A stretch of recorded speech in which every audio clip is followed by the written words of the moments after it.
नमस्कार दोस्तों, जय हिंद, वंदे मातरम। उम्मीद करता हूँ कि आप सब बहुत ही अच्छे हैं, बहुत ही स्वस्थ हैं और एसएससी जीडी की तैयारी बहुत ही अच्छे से कर रहे हैं। तो आज ये वीडियो आप लोग के लिए बहुत ही इन्फॉर्मेटिव होने वाला है, क्योंकि इस वीडियो में आपको मैं अपना पर्सनल एक्सपीरियंस जो मेरे साथ मेडिकल में हुआ है, क्या नहीं हुआ है, वो बताने वाला हूँ। तो उससे पहले अगर आप लोग मेरे चैनल में नए हैं तो चैनल को सब्सक्राइब कर लीजिए और वीडियो को लाइक करना ना भूलिए। तो चलिए वीडियो में आगे बढ़ते हैं। मेरा जो डेट था वो एसएससी जीडी सेंटर दिया था आपका बोकारो सीआईएसएफ कैंप में। तो उसका ही एक्सपीरियंस मैं आप लोगों के साथ शेयर करने वाला हूँ। मेरा 27 सितंबर को मेरा मेडिकल हुआ था, तो मैं मेडिकल में क्वालिफाई हो गया हूँ। तो फर्स्ट डे हम लोग का जो था, मतलब रनिंग क्वालिफाई करने के बाद हम लोग को यूरिन टेस्ट, ब्लड टेस्ट और एक्सरे करने के लिए वेलमार्क हॉस्पिटल, जो कि नया मोड़ में ही स्थित है, वहाँ पर लेके गया। वहाँ पे जाके हम लोग का तीनों प्रोसेस किया गया। पहले ब्लड लिया गया, फिर यूरिन लिया गया, उसके बाद एक्सरे कराया गया। हम लोग टोटल 40 कैंडिडेट पास किए थे फिजिकल में। 40 में से हम लोग को सभी को पहले वहाँ पे ले जाया गया, वहाँ पर यूरिन ब्लड टेस्ट करने के लिए। वो प्रोसेस पूरा करने के बाद हम लोग को कैंप वापस लेके आया गया। करीब 6 साढ़े 6 बजे हम लोग को तीनों प्रोसेस करने के बाद हम लोग 7 बजे तक वहाँ से कैंप से निकाल दिया। फर्स्ट डे में, मैं फर्स्ट डे का बात कर रहा हूँ, जिस दिन हम लोग का फिजिकल हुआ उसी दिन हम लोग को छोड़ दिया। और अगला दिन हम लोग को बोला गया कि आप लोग मॉर्निंग 8:30 तक वहाँ पे रिपोर्टिंग कर लीजिए। उसके बाद हम लोग का जो आगे का मेडिकल प्रोसेस होगा वो स्टार्ट होगा। तो हम लोग सभी जितना कैंडिडेट हम लोग पास किए थे फिजिकल में, 40 कैंडिडेट पास किए थे, हम लोग को वहाँ पर हम लोग प्रेजेंट हुए, मतलब अगला मेडिकल प्रोसेस आगे बढ़ने के लिए। तो हम लोग को जो टेबल वाइज जो डिवाइड किया गया था, मतलब टेबल 1, टेबल 2, टेबल 3, उसके रिगार्डिंग हम लोग को बैठाया गया सभी को। और जो हम लोग का मतलब पहने हुए थे, जैसे टी शर्ट, हाफ पैंट, सबको बोला कि आप लोग खोल के मतलब बैग में रख दीजिए। उसके बाद पूरा ओपन में हम लोग गए वहाँ पर। फिर मतलब पहने हुए थे छोटा सा पैंट। उसके बाद हम लोग वहाँ पर बैठे, ग्राउंड में बैठाया गया हम लोग को तीनों, मतलब टेबल के हिसाब से। उसके बाद हम लोग को जो फर्स्ट टेबल था उसके 4 लड़का को बुलाया अंदर, सेकंड टेबल का 4 लड़का को बुलाया अंदर और थर्ड टेबल का 4 लड़का को बुलाया अंदर। और वो चारों का पहले जो मतलब किसी किसी का टेस्ट किया गया, जो कलर ब्लाइंड टेस्ट, किसी का ब्लड प्रेशर, मतलब टेबल अलग अलग, टेबल का अलग अलग हिसाब से। तो मेरा जब मतलब नंबर आया तो हम लोग को फर्स्ट लिवा गए, तो हम लोग को फर्स्ट चेक किया गया कैरी एंगल, उसके बाद फ्लैट फुट, नॉक नी, उसके बाद जो कान का जो रहता है पर्दा सही है या नहीं है, नाक का डीएनएस चेक किया गया, टीथ चेक किया गया।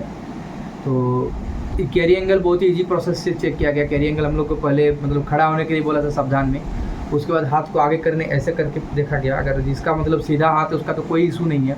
किसी का अगर थोड़ा सा बैंड है, वो स्केल रहता है, स्केल से स्केल बैठा कर वो डिग्री देख रहा है, कितना डिग्री है कितना डिग्री नहीं है, उसके हिसाब से उसको पॉइंट मिल रहा है। टीथ में उतना पॉइंट नहीं दे रहा। अगर आपका 28 मतलब 28 दांत अगर है आपका तो उसमें कोई दिक्कत नहीं होगा।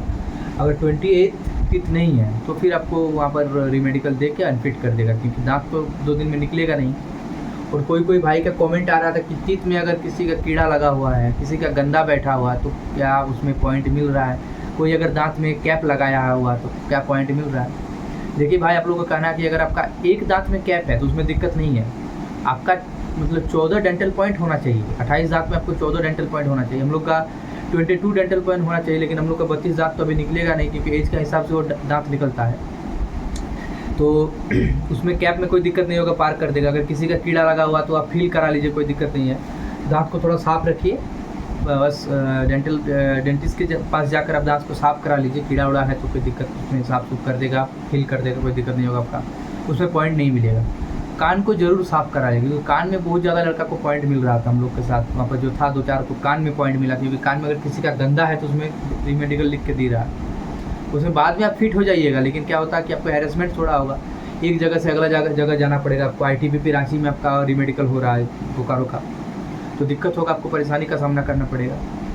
फ्लैट फुट आपको खड़ा करके ही देख ले रहा कि आपका फ्लैट फुट है या नहीं है। वो आपको चेक नहीं करेगा, उसको पैर को उठा के कुछ नहीं देखेगा, आपको खड़ा करेगा, उसी में चेक कर लेगा वो। उसके बाद नोकनी भी चेक कर लेगा उसी में। ये चारों प्रोसेस करने के बाद हम लोग को वापस जो लाइन था हम लोग का टेबल के हिसाब से बैठाया। और दोबारा हम लोग को बुलाया विज़न टेस्ट के लिए।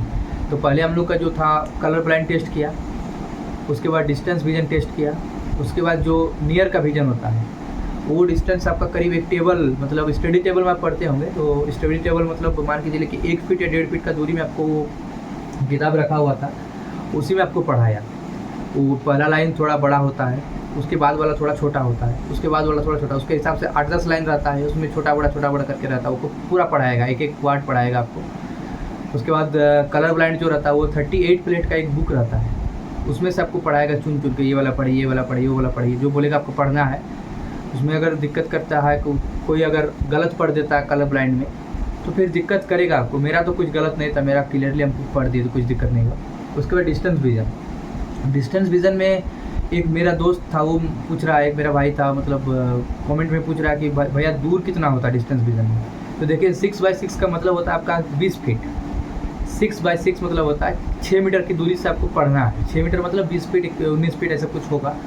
तो आप एक AOX मतलब XY करके आपका चैट है, उस आपको याद कर लीजिए अगर आपका कुछ दिक्कत है। अगर दिक्कत नहीं तो फ्री माइंड रहिए। तो मेरा तो दिक्कत नहीं था, हम पूरा पढ़ दिए थे, कुछ दिक्कत नहीं हुआ मेरा। 20 फीट के दूरी में था और एक एक वर्ड आपको ऊपर से पढ़ाएगा, नीचे से पढ़ाएगा, उसका एक आंख बंद करके। पहला आप अगर राइट हैंडेड है तो आपको लेफ्ट आई बंद कर देगा ऐसे, और अगर आप लेफ्ट हैंडेड है तो आपका राइट हैंड क्लोज कर देगा और पढ़ने बोलेगा एक एक वर्ड, दोनों आई से आपको पढ़ाएगा। और सेम प्रोसेस आपका वो नियर विजन में भी एक आई बंद करके दूसरा आई बंद करके पढ़ाएगा। ये सब होने के बाद हम लोग को वापस भेज दिया लाइन में, जो हम लोग का टेबल था उसमें बैठाया जाकर। उसके बाद हम लोग को सिंगल बुलाया। ये सब हम लोग को 4 को 3 को लड़का को बुला रहा था। इसके बाद जो था हम लोग को सिंगल बुलाया।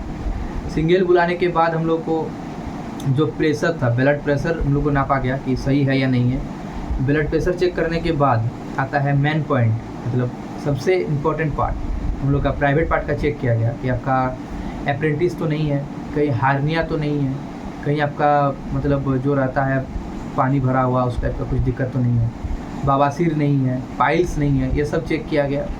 उसके बाद हम लोग को छोड़ दिया। बस इतना ही चेकअप होता है मेडिकल में, कुछ दिक्कत नहीं है। आपको आराम से रहिए मेडिकल में, अपने आप को फिट महसूस कीजिए, पूरा एकदम नीट एंड क्लीन जाइए, नाखून काट लीजिए, दाढ़ी बना लीजिए, पूरा एकदम जितना भी शरीर में बाल है सबको मतलब साफ़ कर लीजिए। जितना भी आप क्लीन रहिएगा उतना आपको डॉक्टर कोऑपरेटिव है, कुछ दिक्कत नहीं करेगा। उसके बाद हम लोग को 6-6:30 बजे रिपोर्ट आया।